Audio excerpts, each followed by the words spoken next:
হোলীৰ আগতে ঘৰলৈ আনক এই এটা বস্তু ঘৰলৈ সুখ শান্তি আৰু সমৃদ্ধিৰ লগতে আয়ু উন্নতি আহিব গতিকে বন্ধু বান্ধৱীসকল প্ৰথমেই মোৰ চেনেল টিপছ ABC 101লৈ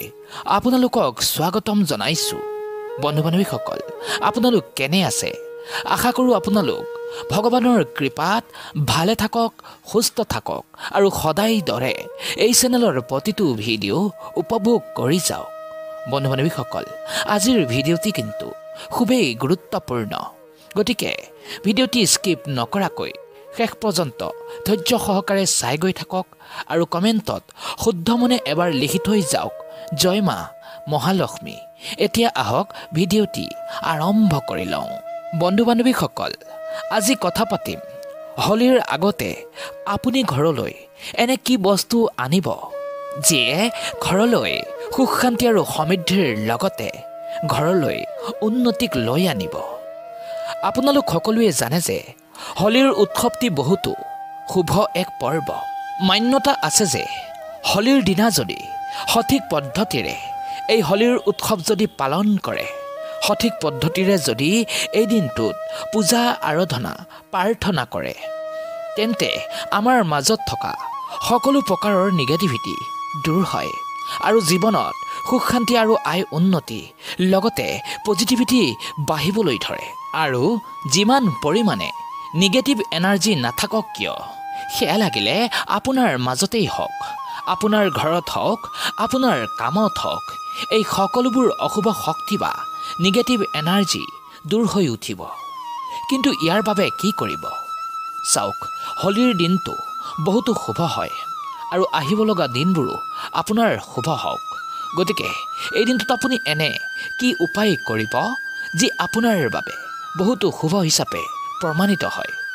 আহিব লগা দিন যাতে আপোনাৰ বাবে আৰু অধিক শুভ হয় ইয়াৰ বাবে আপুনি কি কৰিব গতিকে এই সকলোবোৰ বিষয় বিস্তাৰিতভাৱে জনাৰ আগতে ভিডিঅ'টিত এটা লাইক কৰি এই চেনেলটো যদি পাৰে ছাবস্ক্ৰাইব কৰি ৰাখি দিয়ক যাতে এই চেনেলত আহিবলগীয়া নতুন নতুন তথ্যৰ ভিডিঅ'বোৰ আপোনালোকে নটিফিকেশ্যনৰ দ্বাৰা পাই গৈ থাকে এতিয়া আহক মূল পৰ্বলৈ এতিয়া জানো আহক ইয়াৰ বাবে আপুনি কি কৰিব বন্ধু বান্ধৱীসকল এই হোলীৰ দিনটো যিহেতু এটি শুভ পৰ্ব ফাকুৱা দৌল পূৰ্ণিমা হোলী এই দিনটোত আপোনালোকে ৰঙা ৰঙৰ ফাকুৱা অৱশ্যেই খেলিব লগতে এই কথা জানি ৰাখক যে হোলীৰ এদিনৰ আগত আপুনি ঘৰলৈ কি লৈ আনিব এদিনৰ আগত আপুনি এটি বৰ্গাকৃতিৰ ৰূপৰ টুকুৰা নিজৰ বাজেট অনুসাৰে অৱশ্যেই ঘৰলৈ লৈ আহিব চেষ্টা কৰিব সেয়া লাগিলে সোণৰেই হওক বা ৰূপৰেই হওক নিজৰ বাজেট মিলাই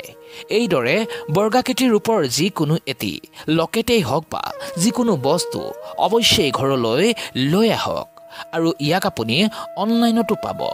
গতিকে নিজৰ বাজেট মিলাই লৈ আপুনি ঘৰলৈ লৈ আহি সাধাৰণভাৱে যিকোনো ঠাইত ৰাখি দিয়ক আৰু যদিহে ৰাখিব বিচাৰে তেন্তে পূজা ঘৰতে ৰাখি থ'ব পাৰে এই ৰূপৰ বস্তুবিধ পূজা ঘৰত মা লক্ষ্মীৰ ওচৰত অৱশ্যেই ৰাখক ইয়াৰ পাছৰ দিনা অৰ্থাৎ হোলীৰ দিনা ৰাতিপুৱা স্নান আদি কৰি সেই বস্তুবিধ তাৰ পৰা উঠাই ধূপ অগৰবতী জ্বলাই ফাকুৱাৰ যি ৰঙা ৰং সেই লকেট বা ৰূপৰ বস্তুবিধৰ ওপৰত সেই ফাকুৰ ৰঙে আপুনি এটা তিলক কৰাব ইয়াৰ পাছত ধূপ অগৰবতী ঘূৰাই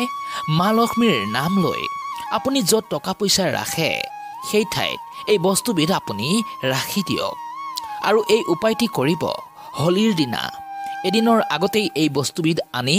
মা লক্ষ্মীৰ চৰণত ৰাখি ৰাতিপুৱা স্নান কৰি উঠি ধূপ অগৰবতী জ্বলাই সেই বস্তুবিধত ৰঙা ফাকুৰে তিলক কৰি ল'ব ইয়াৰ পাছত মা লক্ষ্মীৰ নাম লৈ টকা পইচা ৰখাৰ চন্দুকত আপুনি এই বস্তুবিধ ৰাখি দিব আৰু আপুনি এই উপায়টো হোলীৰ দিনা কৰিব লগতে হোলী এই দিনটোত অৱশ্যেই পালন কৰিব এই যি উপায়টি কৰিব অৰ্থাৎ হোলীৰ দিনা আপুনি যিটো উপায় কৰিব ই আপোনাক ঘৰলৈ যথেষ্ট পৰিমাণে পজিটিভিটি লৈ অনাত আপোনাক সাহায্য কৰিব ঘৰলৈ সুখ শান্তি আয় উন্নতি লৈ আনিব। এই হোলীৰ দিনটোত এই উপায়টো কৰাটো বহুতো প্ৰভাৱশালী হয়। সেয়েহে আপুনি যদি কামনা কৰে যে এই বছৰটো আপোনাৰ বহুতো শুভ হওক, তেন্তে এই দিনটোত আপুনি ৰূপৰ বস্তুৰে কৰিব পৰা এই বিশেষ উপায়টো এবাৰ অৱশ্যেই কৰি চাওক। আৰু যদি পাৰে এই উপায়টি হোলীৰ দিনা মহিলাৰ হাতেৰে কৰাব পাৰিলে বহুতো ভাল হয়। লগতে এটা কথা মনত ৰাখিব, এই হোলীৰ দিনা